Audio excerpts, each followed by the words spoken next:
Welcome back to Studio F1 Fast Times Willy B. We're reviewing The Shining. Gentlemen, let's broaden our minds. Russell.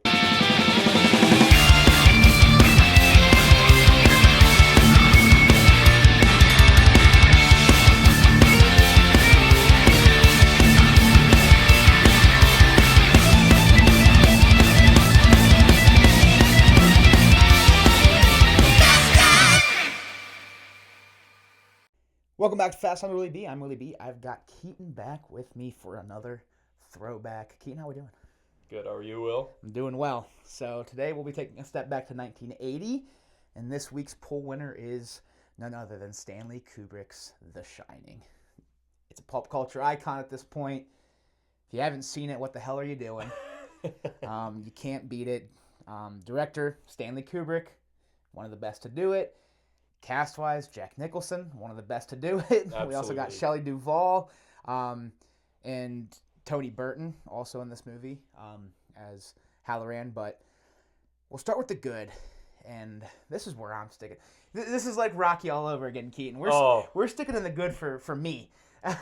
Most of this video is going to be good. Yeah.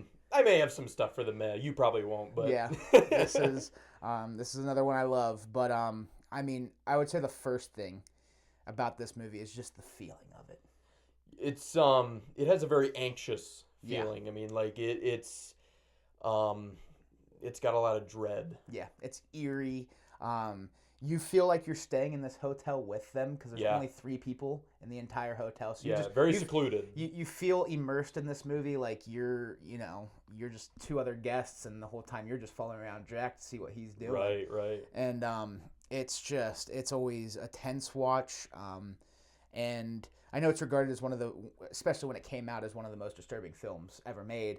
Now, 40 years later, there's some pretty disturbing stuff that's come out since then. But I mean, it stands the test of time. Absolutely. It's 45 years old this year, and I still think it hangs up pretty well with modern movies. Cast, I mean, I'd go as far to say as it was pretty much perfect. Yeah. Jack Nicholson is Jack Torrance. He does. Oh my gosh, he does amazing in this movie. I mean, they say certain actors were born to play a certain role. Yeah. He was born to play Jack Torrance. And he's usually great in everything he does, and it's no different here. Shelley Duvall also fantastic as Wendy Torrance. Absolutely. Just those 2 alone, and I know that Kubrick went to some extreme measures to get the best of them, I guess you could say.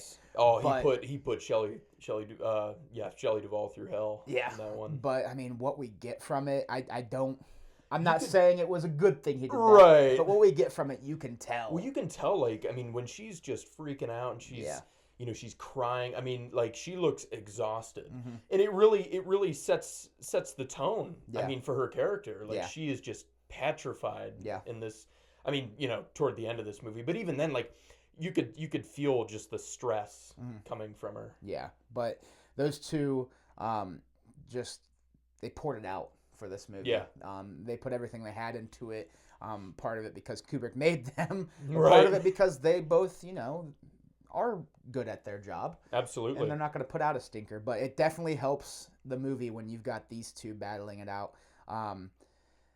I mean, set design is definitely the good. Yeah. I think the Overlook Hotel is probably one of the most iconic sets. I love how the Overlook Hotel looks in this movie. From the, crazy brown, orange, and red carpets to the main room where Jack's writing with the stairs in the background to room 237 and their room, the red rum on the door, and even the maze. I mean, the maze outside. Just everything about the Overlook Hotel and its property. And even, I mean, you could even include the opening sequence when they're driving up the winding road. Yeah. It's just a great set and very well shot set, too. Very good camera work. Like, one of 2 of my favorite rooms, of course, is going to be the Great Hall or whatever it is. It's like a giant lounge, the hall where Jack Torrance, he's typing writing, away. Typing away in there. We all know what he's typing at the end of the movie. Yeah. But no, that room, and I love the way room 237 looks. Yeah. Going into it, it looks like a normal hotel room, but like the striped wall and just the floor, like everything about it, like it's a brightly lit room. Like it's not dark and No, it's just like a normal room, but at the same time, like it just feels so eerie. Yeah. Like when Jack goes in there, I mean, yeah, he's going to, he sees the naked woman and all that. She, turns into like some old hag. Yeah. But no, like not excluding that, just again, like the setup of that room for me is just very eerie. Yeah. And not to mention the green bathtub with the gorgeous women in it. Yes, obviously it's going to enthrall Jack to make him walk in, and then her turning into the monster she is. The whole scene we get in that room is just another iconic scene. And then even, like the bar and the bathroom, like this, it's just overall, there's not a bad set in this entire movie. Right. Going back to that opening scene, when we get that main theme, the main title is what it's called. Oh, yes. For the first time, and it like swings in over that island, then it follows the car up the hill. Dude, that's probably one of the best openings of any horror film I've ever watched. It's iconic. It's just, I remember my buddy, he posted a video of him and said, name the movie, and it was him watching that opening scene. I didn't even turn the volume up, and I texted him. I texted him The Shining, and he was like, well, I guess the song gave it away. I was like, dude, to be honest, I didn't even hear it. was muted. But, I mean... All you got to see is, like, the little island with the trees. Like, Yeah. You know that picture. Yeah. But then you get the bow, dude. Yeah. Somebody once told me, I can't remember who it was, but they told me when you're driving late at night, like 2, 3 a.m. and there's not another car on the road, and you're going down the highway or a road that's just not busy and lit up, turn your lights off and play main title. Well, it's funny you say that because last night. So funny thing is, I've seen The Shining and Doctor Sleep, the one that we're going to review after this. Yeah. I've seen both of these movies multiple times. But I watched them last night, both of them as a recap. Yeah. And I was up till like 4 a.m. watching these movies because I got off work at like around 8:30. Mm-hmm. But on my way home, it's funny you mentioned that. Because I had The Shining theme playing. Yeah. And what is funny too, because I live, my parents, they live like out in the middle of nowhere. Yeah. So I had that playing in the background as I'm driving home, and I'm like, dude, this is creepy. Yeah. And then Midnight Shining You, or Midnight, not Shining You, Stars in You, that I had that playing too. Yeah. I'm not telling everybody to turn their lights off in the middle of the night. I know that's... Oh, yeah. Practice safe driving, please. A, not safe driving, and B, you can get pulled over for it. Yeah. But just like, I tried it for like 10 seconds once when I was on a highway that wasn't lit, that I've driven many, many times. So I was pretty self-aware of where I was at, but I was like, dude, this does hit different. Yeah. You're the only car on the road. And it's this creepy. is just playing with no lights. Yeah. Now, I turned my lights on pretty quick because I was getting scared, but... Right. That you're turn like... the lights on and Jack Torrance is in the road. Oh, fuck. But, no, it was quite an experience, honestly. But, yes, that song, to me, I think is just one of the great main themes. It's so, well. again, like, it's so eerie. Yeah. It's like it's, it's a synth or whatever, but, yeah, it's a very strange... We have a speaker out with us when we pass out candy for trick or treat here. Yeah. Every year, and that's one of the songs that's on there. Got to have the main title really from sets the The mood. Shining Yeah. playing when kids are coming and getting candy. But the whole score is just really good too. Absolutely. The main theme obviously is the big takeaway from it. Right. That's the one that's getting all the plays on Spotify. That's the one that's going to be most recognizable. Right. But this score all the way through it it's sets good. the mood. It's not like your standard orchestral soundtrack. Yeah. It's very ambient. It's got a lot of like, plucking violin strings and just like chanting in the background. It really sets the tone of the movie though. Yeah. It's one of the best. Yeah. And that's just what we're going to keep saying with this movie, because it's, when you're talking about specifically the horror genre, it is one of the best. Right. What else to put in the good? Once we get him really losing it, Jack, that's like from the stairs scene to him being trapped in the freezer, that's when things start to get really fun. Oh, yeah. And I'm sure a lot of people, my favorite part of this movie is the third act, where shit just hits the fan. I would assume that's most people's favorite, which it was made that way. The third act is usually in most movies your favorite part. Yeah. Because you're getting your climax and your resolution. Right. And this one, is no difference from the bashing on the door, and here's Johnny. Oh my gosh! To Dick showing up, and he leaves the bathroom. Like love Dick Halloran. A very. I really didn't want him to die. I know. I love his character. I haven't read the book. I actually really want to read the book now. But he too. doesn't die in the book. No. They actually changed quite a couple things in this movie. Yeah. And that led to Stephen King not really liking it for a long time. From what I've heard, though, recent years, he's actually admitted, he actually kind of appreciates it in a way. Yeah, yeah. I think he's probably seen the slander on his adaptation of the movie, and he's like, okay, well, we'll side with Stanley. Right. Yeah. But and it's funny, too, because so when I first watched this movie about 2 years ago, it was like a couple months after I had started at the Exchange. Mm-hmm. Because everyone was like, dude, you haven't seen The Shining? What the hell is wrong with you? So I'm like, all right, I'll go watch it. Fair to say. Yeah, absolutely. So it was funny. The first time I watched it, I enjoyed it. Mm-hmm. Like, I liked it. I was a little disappointed. Okay. Because going into it, I was like, everyone hyped this movie up to me. Like, dude, it is one of, like, the best horror movies out there. Like, it's so good. And I'm thinking, okay, cool. I knew it was about, like, this haunted hotel. And I'm like, okay, I'm going to see some ghost shit. Like, okay, cool. And I go into it, and it wasn't that. It's I wasn't going in expecting The Conjuring or anything like that, but I was expecting some spooky shit, with ghosts and stuff.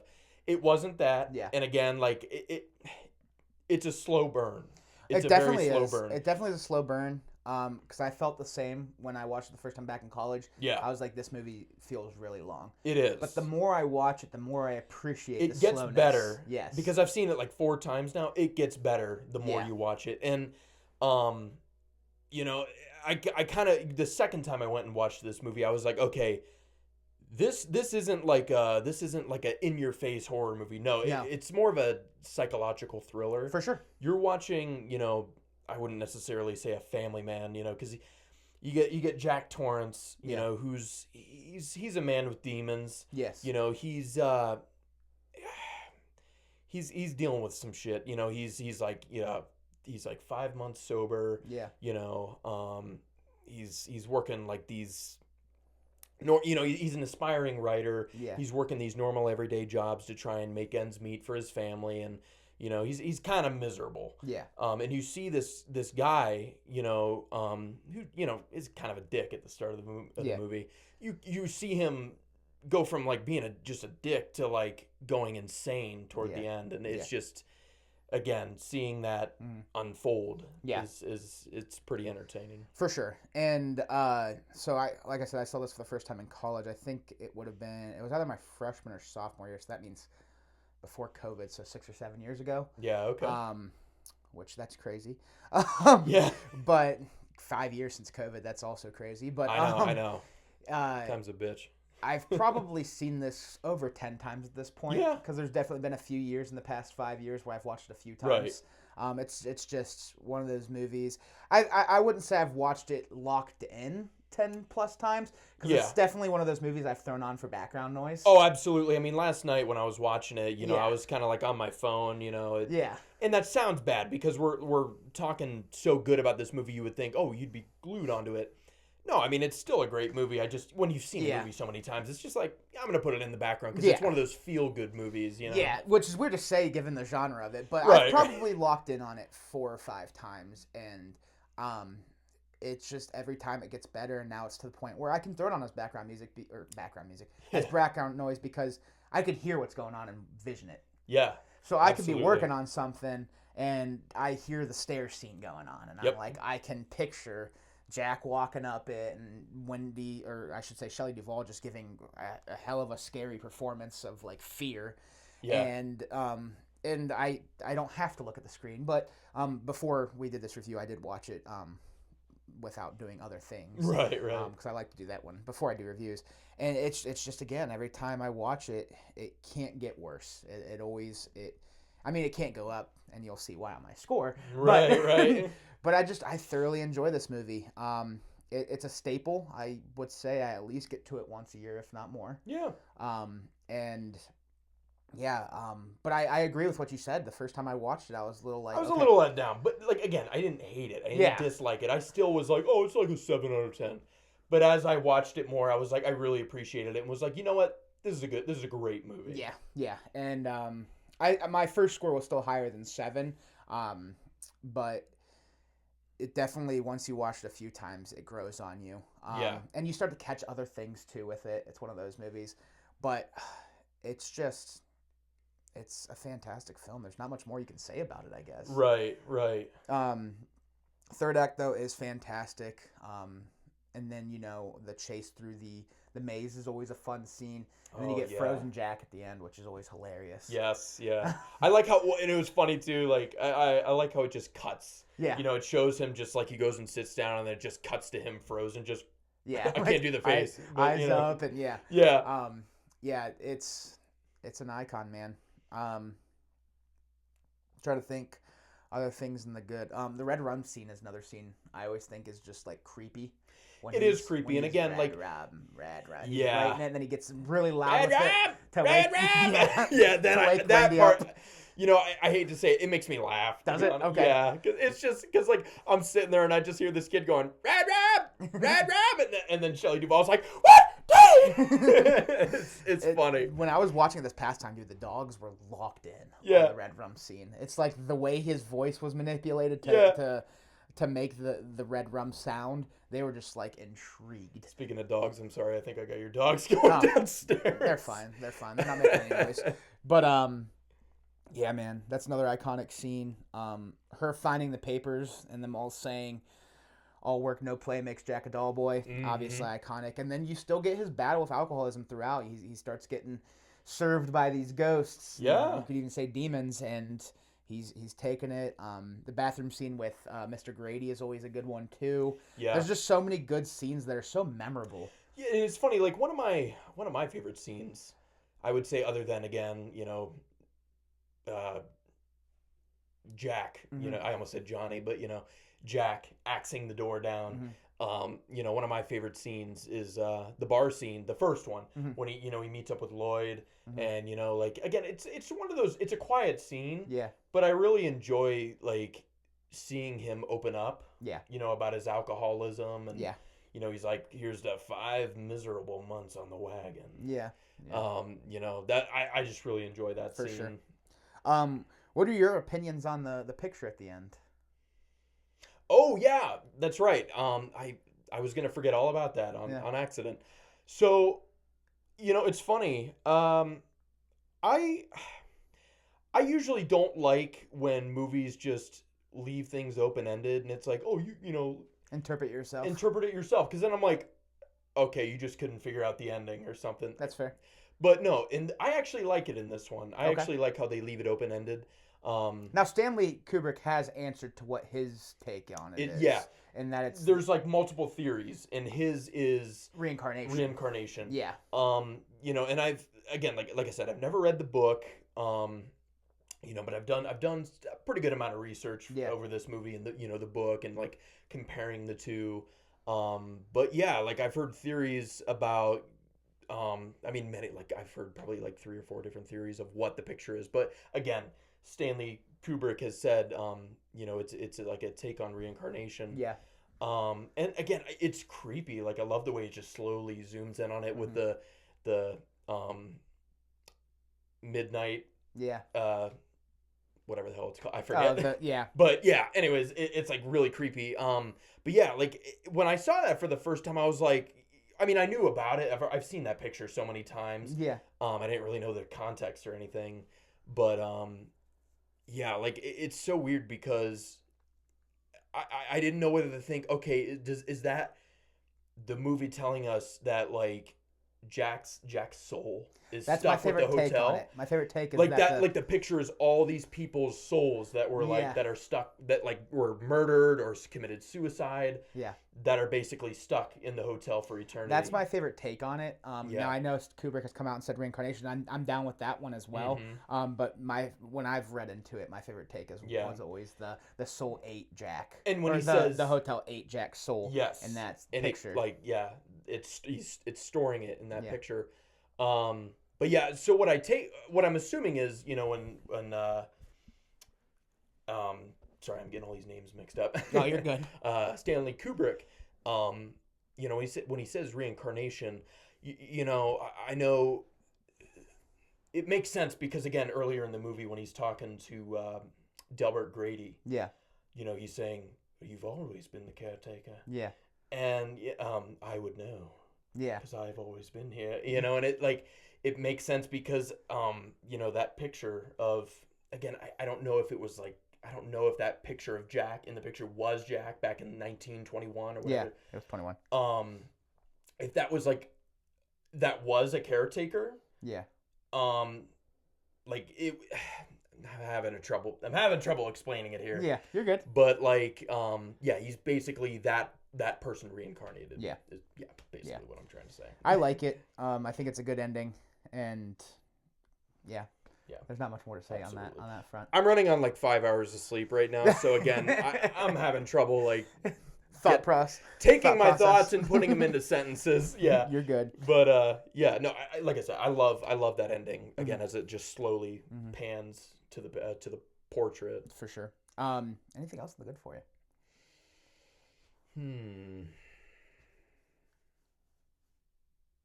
I think it's about. I think we covered most. Okay. Of it. Yeah. So we'll hop to the meh for Keaton. I'm out. Yeah. This is your video now. I will say there's no bad. Fast Times with Keaton. Here we go. What do you got in the meh? I'll give my opinion on what you said. Right. For sure. Absolutely. So obviously, you know, like I said, I enjoy this movie. It's a great movie. It's slow paced. You know, it's got a very slow paced middle section. And I get it, you know, the movie's trying to show, it focuses on Jack Torrance just slowly becoming insane. Yeah. But I don't know. So I do kind of wish that the movie showed a little more, again, when I say this, I don't want it to mean like, I don't mean in a corny way. Yeah. I kind of wish the movie showed more of the ghosts, more of the, or spirits, I should say, really, of the hotel. You know, like at the beginning of the movie when he's talking to the owner or the manager or whatever, you know, he kind of gives a brief history of the hotel, you know, what happened, you know, Mr. Grady, you know, he murdered his family, you know, he had developed cabin fever, and it just went insane, murdered his family.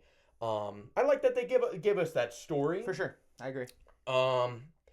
I wish they gave us more of the history of the Overlook Hotel. I wish they explained that more in the movie.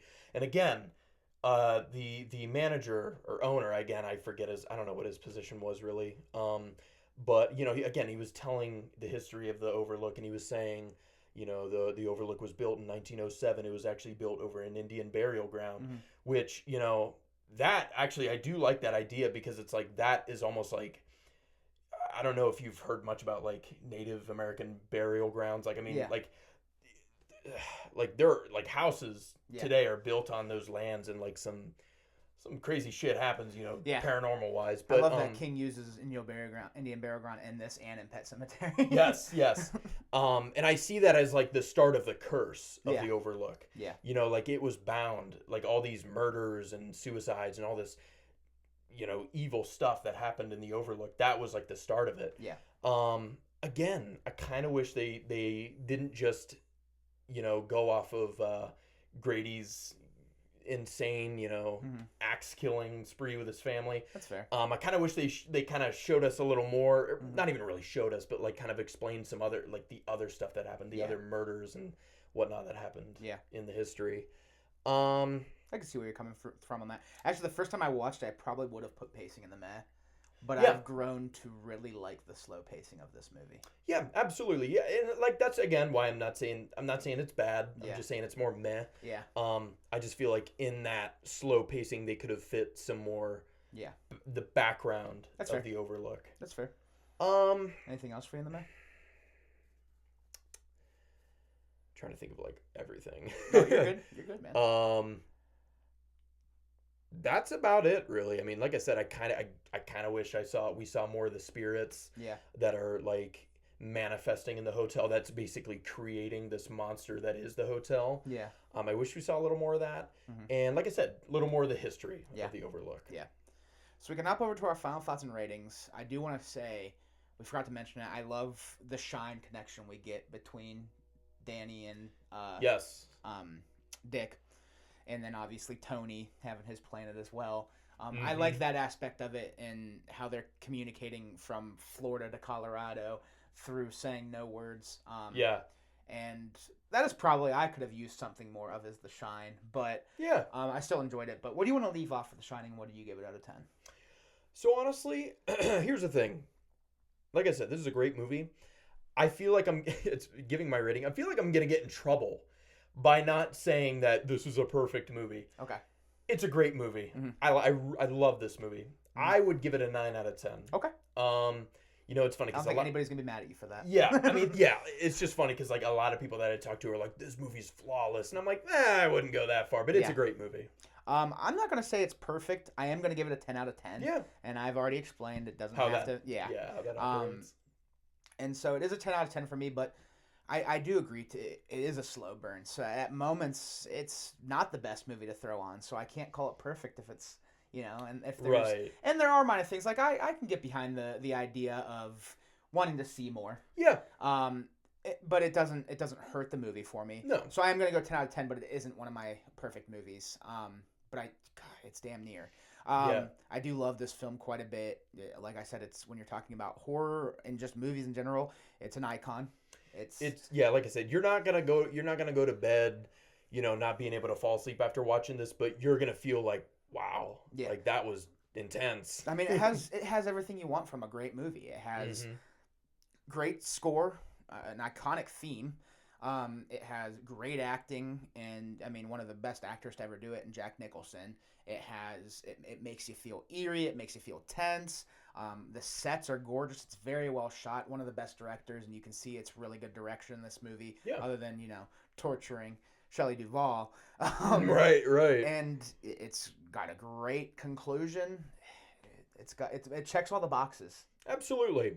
So it's and like I said, I totally understand your rating. I mean, it's a great when movie. a movie checks all the boxes, you don't have to give it a 10. I say anything from 8 to 10 is the type of movie that checks all the boxes. But then you're kind of weighing how much you loved it. Exactly. But no, I respect 9 out of 10 as well. I mean, I feel I was almost. It's funny. It's last night, like I said, I was watching it and I'm like, dude, do I want to give this an 8.5 or a 9? Like I kept going back and forth and I was just like, you know what, screw it, man. It's a 9. You got to round it up just because it's also stood the test of time. Yeah. 45 years and it still holds up. Absolutely. You got to round up then, Absolutely. That'll do it for The Shining. Keaton, thank you for coming on. Thanks for having me. Thank you all for watching. If you like what you're watching, check out some other videos. Hit the subscribe button or follow the social links down below. Stay tuned tomorrow. Dr. Sleep, the review will come out with Keaton as well. So we'll get that out to you guys, and we'll talk to you all soon. Peace.